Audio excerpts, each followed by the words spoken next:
호세아 14장의 말씀입니다. 호세아 13장까지는 하나님의 진노의 심판에 관한 말씀입니다.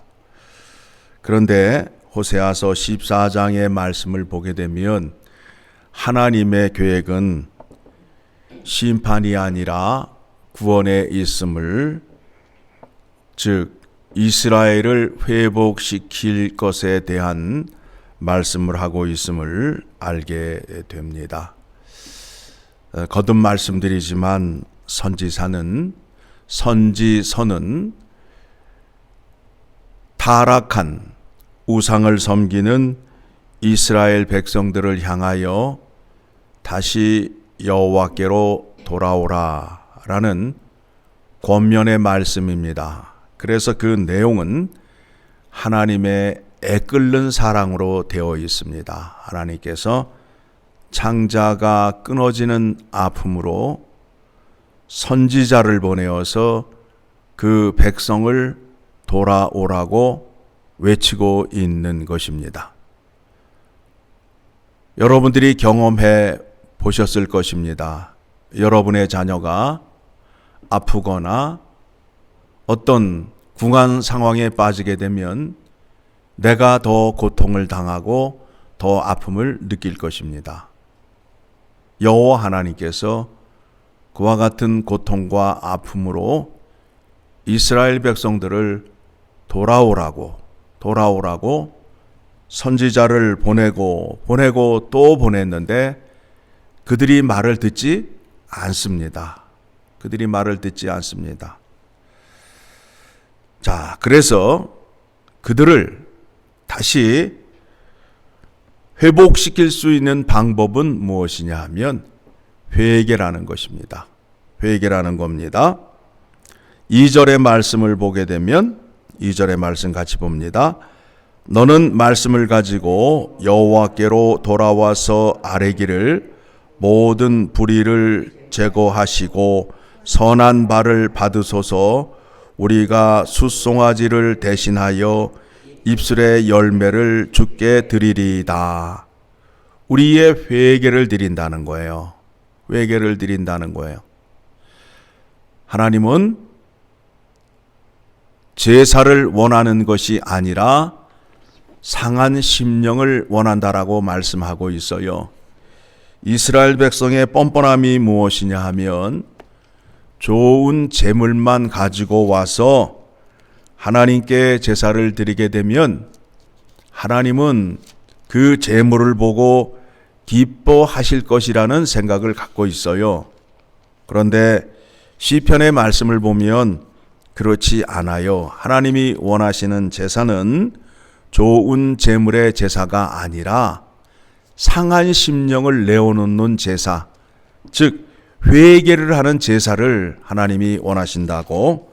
자, 시편 51편을 가게 되면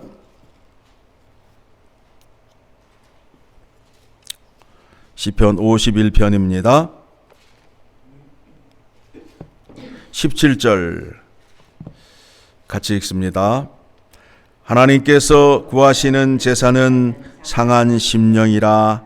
하나님이여 상하고 통회하는 마음을 주께서 멸시하지 아니하시리이다. 하나님은 자기의 잘못을 들고 회개하러 나오는 사람들의 그 마음을 무시하지 않아요. 오히려 더 좋아하셔요. 그래서 교회에 와서 자기의 죄를 내어놓고 회개하는 사람에게 사랑과 긍휼과 자비의 은혜를 베풀어 줍니다. 이스라엘 백성의 실패가 무엇이냐면 하나님 앞에 회개하지 않았어요. 그리고 늘 좋은 재물만 가지고 와서 하나님께 제사를 드린 것이 실패의 원인입니다. 또 한 사람을 소개합니다. 사무엘상을 가게 되면 사무엘상 15장을 가게 되면 사울의 이야기가 등장합니다. 사울은 하나님을 아는 지식이 없어서 그저 훔치고 남의 것을 빼앗은 것 가운데에 가장 좋은 것으로 여호와 하나님께 제사를 드리게 되면 하나님이 기뻐 받으시는 줄 알았어요. 그 사울 왕에게 사무엘 선지자가 하는 말입니다. 22절입니다. 22절 시작. 사무엘이 이르되 여호와께서 번제와 다른 제사를 그의 목소리를 청종하는 것을 좋아하신 같이 좋아하시겠나이까. 순종이 제사보다 낫고 듣는 것이 순양의 기름보다 나으니 라고 말씀하고 있어요. 순종하셔야 된단 말입니다. 하나님 말씀에, 하나님 말씀과는 상관없이 자기의 의지와 자기의 생각으로 하나님 앞에 나아가는 것이 결국에는 죄가 된다라는 겁니다. 자, 말씀을 다시 본문으로 돌아옵니다. 그러니까 하나님 앞에 나아가는데 어떻게 나아가야 된다고요? 회개를 가지고 나아가야 하나님이 그들을 받아주신다라는 겁니다. 그래서 그의 입술을 통하여 3절 뭐라고 그래요? 이제 지금까지 아수르를 의지하며 살았는데 이제는 아수르를 의지하지 않겠습니다. 3절 시작. 우리가 아수르의 구원을 의지하지 아니하며 말을 타지 아니하며 다시는 우리의 손으로 만든 것을 향하여 너희는 우리의 신이라 하지 아니하오리니 이는 고아가 주로 말미암아 국류를 얻음이니이다 할지니라. 오직 여호와 하나님께만 구원이 있음을 고백하는 자리로 나아가야 된다라는 겁니다. 우상 숭배하지 않고 말을 타지 아니하고 자기가 갖고 있는 힘으로 일을 이루려는 것이 아니라 오직 주로 말미암아 구원의 은혜가 임한다라는 믿음의 고백을 가지고 나아가야 하나님께서 기뻐하신다라는 겁니다. 그렇게 되면 이제 이스라엘이 회복될 것을 4절 이하에서 말씀을 하고 있는데 그 백성들에게 아침에 이슬을 내려준다는 거예요. 단비를 내려준다는 거예요. 식물들이 무엇을 먹고 자라지요? 물과 이슬을 먹고 자라잖아요. 아침마다 이슬을 내려주어서 그 식물들이 잘 자란 것 같이 이스라엘이 번성할 것이라 말씀하고 있습니다. 5절입니다. 같이 읽습니다. 내가 이스라엘에게 이슬과 같으리니 그가 백합화 같이 피겠고 네바론 백향목 같이 뿌리가 박힐 것이라. 레바논의 백향목 나무와 같이 뿌리가 깊숙이 박혀서 어떠한 환란이 오고 바람이 불고 어려움이 온다 할지라도 흔들리지 않는 자로 만들어 주겠다라는 겁니다. 그러면서 이스라엘을 통하여 하나님의 영광을 드러내겠다는 겁니다. 6절 시작. 그의 가지는 퍼지며 그의 아름다움은 감람나무와 같고 그의 향기는 네바론 백향목 같으리니. 자, 감람나무는 여러 곳에 유용하게 쓰는 과실입니다. 기름으로도 쓰고 등유로도 쓰고 또 배고플 때 먹을 수 있는 귀한 과일이 되고 해서 여러 곳에 쓰임과 같이 회개한 백성들을 여호와 하나님께서 모든 것에 귀히 쓰시겠다라는 겁니다. 제가 거듭 말씀드리지만 여러분이 정직하고 거짓이 없는 자가 되어야 하나님께서 귀히 쓰십니다. 왜 그런가 하면 내가 거짓말을 한다는 것은 내 안에 마음이 거짓되고 썩었기 때문에 그렇다는 거예요. 그러면 하나님의 진리의 말씀이 내 안으로 들어오게 되면, 나를 통과하게 되면, 거짓된 마음을 통과하게 되면 그 말씀이 뭘로 바뀌어요? 거짓으로 바뀌잖아요. 왜 거짓말하는 사람이 계속해서 거짓말을 해요? 참말을 들었는데도 거짓으로 바뀌는 이유가 뭐예요? 내 안이 썩었기 때문에 그러는 거예요. 아무리 좋은 게 들어가도 거짓으로 다 바뀌어 나와요. 왜 그렇다고요? 머리가 나빠서? 아니에요. 마음이 썩었기 때문에 그래요. 그 마음을 고치기 전에는 안 된다라는 거예요. 자, 그러면 하나님께서 하나님의 영광을 드러내기 위하여 사람을 써야 되는데 거짓말 잘하고 술수 쓰는 사람을 쓸 수 없는 이유가 무엇이냐면 하나님의 참 진리의 말씀을 전해 주어도 거짓으로 전하는 거짓 선지자들이 있잖아요. 뭐라고 그래요? 성경에서 내가 저 사람을 알지도 못하고 보내지도 아니하였노라 라고 말하고 있잖아요. 하나님의 말씀을 듣고 하나님의 영광을 위하여 진실되게 드러내는 자를 하나님께서 쓰신다라는 겁니다. 모든 곳에 쓰신다라는 겁니다. 그러면서 그의 향기는 네바론 백향목 같으리라. 그 나무 냄새가 굉장히 좋대요. 그리고 7절 시작. 그 그늘 아래에 거주하는 자가 돌아올지라. 그들은 곡식같이 풍성할 것이며 포도나무같이 꽃이 필 것이며 그 향기는 네바론의 포도주같이 되리라. 이스라엘 백성들이 이제 풍요롭고 번성하는 그런 상징적인 의미로 포도나무가 등장이 됩니다. 여러분, 포도나무를 키워보셨습니까? 포도나무가 그렇게 풍성하게 열리는데 포도나무에 꽃이 핀 거를 보신 적이 있어요? 예, 한번 보시기 바랍니다. 한번 찾아보시기 바랍니다. 우리가 모르는데 꽃이 피고 그렇게 풍성한 열매가 열립니다. 그래서 그 풍성함의 상징적인 의미로 포도나무와 잣나무를 등장시키고 있습니다. 여러분, 잣나무는 보셨죠? 잣나무의 열매, 솔방울처럼 생겼는데 그거를 발로 비비면 그 안에서 열매가 나오고 또 나오듯이 그 민족을 그렇게 번성케 하고 또 포도주의 향기가 향긋하고 좋잖아요.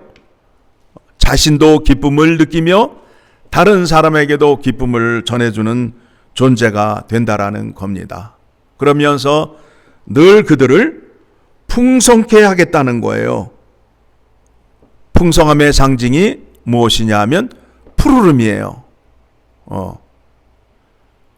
이와 같은 복을 이스라엘 백성들에게 다시 주시기로 작정을 하셨습니다.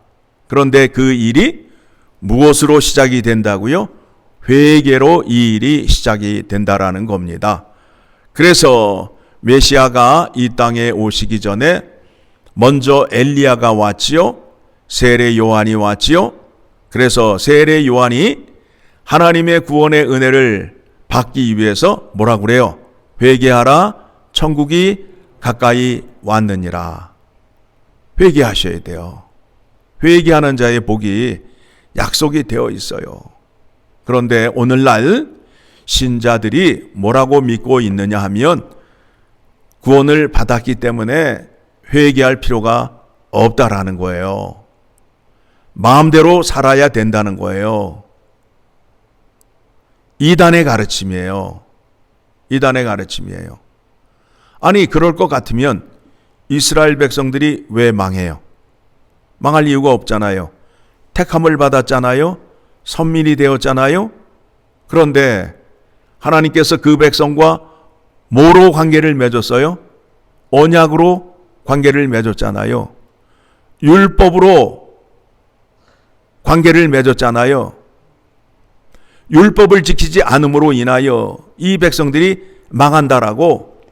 자, 앞에 호세아서 4장 6절의 말씀을 보게 되면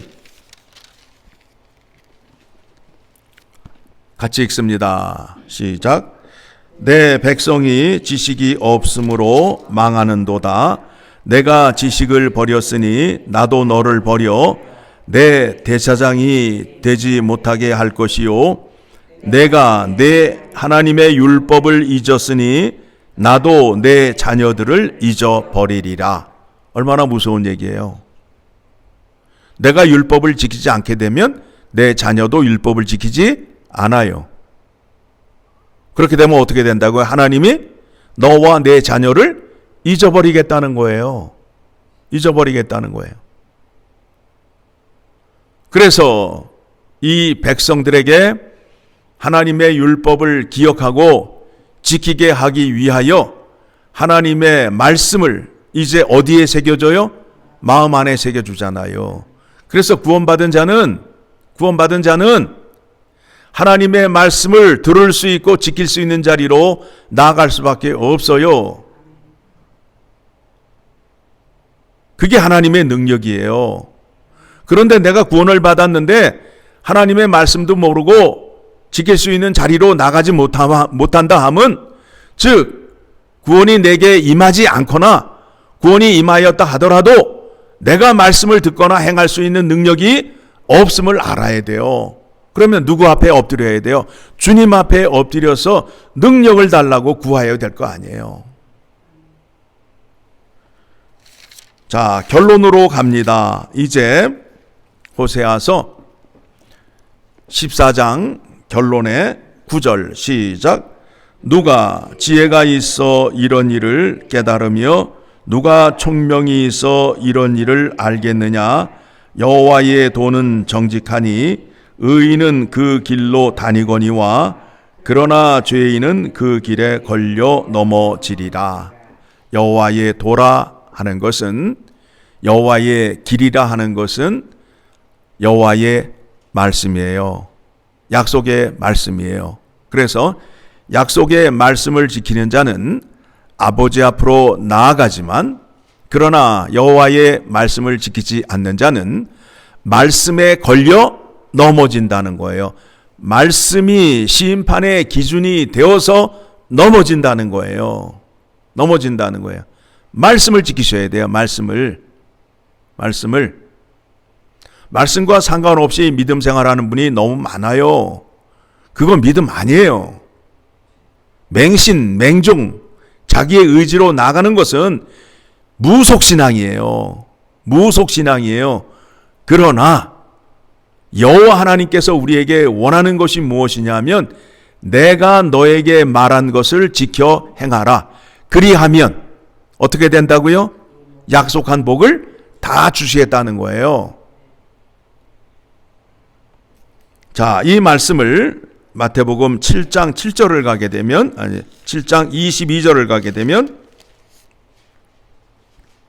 1절부터 봅니다. 21절부터 마태복음 7장 21절 시작. 나더러 주여 주여 하는 자마다 다 천국에 들어갈 것이 아니요. 여러분, 주여 주여 하면서 뭐 믿음 좋은 척 하는데 속지 마시라고. 뭐라 그래요? 다만 하늘에 계신 내 아버지의 뜻대로 행하는 자라야 들어가리라. 지금 호세아서 14장 9절의 말씀과 연관이 돼요, 안 돼요? 되잖아요. 22절 시작. 그날에 많은 사람이 나더러 이르되 주여 주여 우리가 주의 이름으로 선지자 노릇하며 주의 이름으로 귀신을 쫓아내며 주의 이름으로 많은 권능을 행하지 아니하였나이까 하리니. 상관없다는 거예요. 뭐 사람을 살리고 뭐 선지자처럼 행동을 하고 난리를 친다 할지라도 하나님과 언약을 맺은 약속의 말씀대로 행하지 아니하면 천국에 들어가지 못한다라는 거예요. 그래서 23절 시작. 그때에 내가 그들에게 밝히 말하되 내가 너희를 도무지 알지 못하니 불법을 행하는 자들아 내게서 떠나가라 하리라. 그래서 하나님의 말씀이 아닌 거는 다 죄가 되는 거예요. 불법이 되는 거예요. 하나님의 말씀만이 진리가 되고 의의 길, 옳은 길이 되는 거예요. 그래서 이 말씀을 듣고 오늘도 이 말씀을 듣고 이 말씀대로 행하게 해달라고 기도하는 거 아니에요. 믿음을 구하는 거 아니에요. 그러면 말씀을 우리가 들었으면 그 말씀이 나의 힘이 되고 능력이 되게 하여 주시옵소서라고 기도하는 자리로 나아가 우리 주님께 간구를 하게 되면 우리 주님께서 함께 해주심으로 인하여 지금 우리 주님이 어디에 계세요? 아버지 집에 계시잖아요. 우리의 믿음의 궁극적인 목적이 뭐예요? 하나님 아버지를 만나러 가는 거 아니에요. 아버지 앞으로 가는 거 아니에요. 그러면 아버지 앞으로 가는 길은 오직 누구에게만 있어요? 예수 그리스도에게만 있어요. 그 길을 누가 가셨다고요? 예수 그리스도가 가셨고 그 길을 누가 하신다고요? 예수 그리스도가 아셔요. 그래서 우리가 누구를 붙잡아야 된다고요? 예수 그리스도를 붙잡아야 된다고요. 그런데 믿음이 엉터리 거꾸로 돼가지고 내가 가는 길에 예수님을 끌고 가려고 한다고요. 그러시면 안 돼요. 그건 믿음이 아니에요. 주님이 가신 길을 내가 따라가는 거예요. 따라가는 거예요. 내가 가면서 주님을 끌고 가려고 하는 그런 믿음을 지금까지 배웠잖아요. 그러시면 안 돼요. 우리의 구원의 궁극적인 목적, 구원의 목적이 무엇이냐면 아버지 집으로 가는 거예요. 말씀대로 순종하셔야 아버지 집에 감을 오늘 말씀을 통하여 확인하였습니다.